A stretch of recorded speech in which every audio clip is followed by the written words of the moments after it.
بسم اللہ الرحمن الرحیم۔ السلام علیکم۔ اگر آپ میرے چینل پر نہیں آئے یا میرے چینل کو سبسکرائب نہیں کیا تو پلیز میرے چینل کو سبسکرائب کر دیں۔ 10 لوگوں کو موت کے وقت تکلیف نہیں ہوگی، ایسے 10 لوگ جن کو موت کے وقت تھوڑی سی بھی تکلیف نہیں ہوگی، وہ خوش نصیب 10 لوگ یہ ہیں۔ نزول کے وقت مسلمان کو جو تکلیف ہوتی ہے اس پر اللہ رب العزت کی جانب سے نیکیاں عطا کی جاتی ہیں۔ ناظرین، 10 لوگوں کو مرتے وقت تکلیف نہیں ہوگی۔ حضرت سیدنا رحمت عثمان غنی رضی اللہ تعالیٰ عنہ نے فرمایا تھا، دنیا میں 10 لوگ ایسے ہیں جن کو مرتے وقت تکلیف نہیں ہوگی، ان کی روح آسانی سے نکلے گی۔ حالت نزول میں انسان کی آدھی روح اندر ہوتی ہے اور آدھی روح باہر ہوتی ہے اور بندہ تکلیف میں ہوتا ہے۔ انسان کو پیاس اتنی لگتی ہے کہ انسان یہ چاہتا ہے کہ سمندر کا پانی پی جاؤں، اور اگر بالفرض ساتوں سمندر کا پانی وہ پی بھی جائے پھر بھی اس کی پیاس کبھی ختم نہیں ہوگی۔ روح نکلتے وقت انسان کو جو تکلیف ہو رہی ہوتی ہے وہ ناقابل بیان ہے۔ حضرت سیدنا انس رضی اللہ تعالیٰ نے فرمایا، یہ 10 لوگ ایسے ہیں کہ انہیں تکلیف نہیں ہوگی۔ سب سے پہلا شخص جو اپنے ماں باپ کی موت کے وقت یعنی ماں باپ کے مرنے کے بعد وراثت کا حصہ اپنی بہنوں کو پہنچنے میں جلدی کرتا ہے، یعنی وراثت کا حصہ اپنی بہنوں کو جلدی اور بر وقت پہنچاتا ہے۔ ایسا نہ ہو کہ بہن کے بچے بھوک سے بلاگتے رہیں اور تم بہن کے حق پر قبضہ کیسے بیٹھے رہو اور بہن اس انتظار میں رہے کہ میرا بھائی کب مجھے میرے ماں باپ کی وراثت میں سے حصہ دے گا۔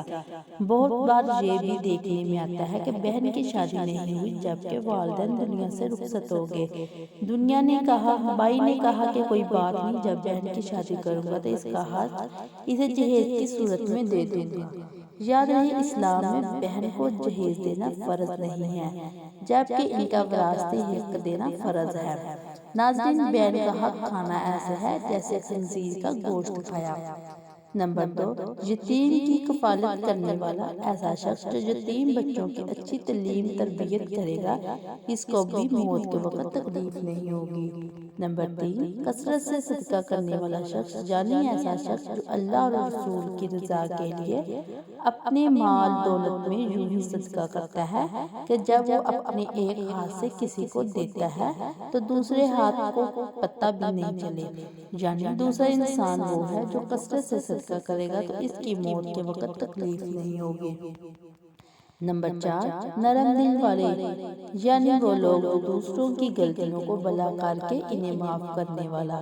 ایسا شخص کو موت میں سختی محسوس نہیں ہوگی کیونکہ اس نے دنیا میں لوگوں کے ساتھ نرمی اختیار کی تھی۔ نمبر 5، ایسا انسان جو اپنی فیملی سے اچھا سلوک کرنے والا ہے، یعنی اپنے ماں بہن باپ بیوی بچوں اور بہن بھائیوں سے نرم دلی کا رویہ رکھنے والا ہے، اپنے بیوی بچوں سے پیار کرنے والا ہے، حلال کا لقمہ کھا کر اپنے بیوی بچوں کی کفالت کرنے والا ہے۔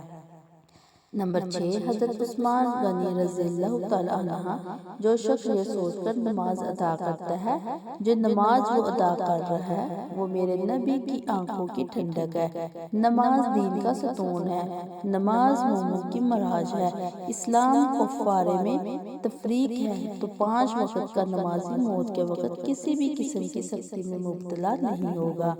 نمبر 7، جو شخص کو سیکھا اور دوسروں کو سکھائے، یعنی وہ شخص جو خود بھی قرآن پڑھتا اور دوسروں کو بھی قرآن سکھاتا ہو۔ پھر فرمایا، راتوں کی تنہائی میں اٹھ کر قرآن پڑھا کرو اور قرآن پڑھتے وقت رویا کرو۔ فرمایا، اگر رونا نہ بھی آئے تو رونے کی کوشش کر لیا کرو۔ نمبر 8، بیٹیوں کی پرورش کرنے والا۔ جس شخص کی 2 سے زیادہ بیٹیاں ہوں اور وہ ان کی خوش دلی سے پرورش کرے، ان کی اچھی تعلیم و تربیت کرے اور پھر جوان ہونے پر ان کی اچھی جگہ شادی کرے تو اس کو موت کے وقت تکلیف نہیں ہوگی اور جنت میں داخل ہوگا۔ نمبر 9، راتوں کو قیام کرنے والے کو بھی موت کے وقت تکلیف محسوس نہیں ہوگی۔ نمبر 10، وضو کے بعد 2 رکعت نفل بغیر کسی ادا کرنے والے کی روح بھی آسانی سے نکلے گی اور اسے کسی بھی قسم کی تکلیف نہیں ہوگی۔ دوستو، ویڈیو اچھی لگی تو پلیز ویڈیو کو لائک کریں، کمنٹ کریں اور شیئر کریں اور چینل چینل کو سبسکرائب کریں. شکریہ.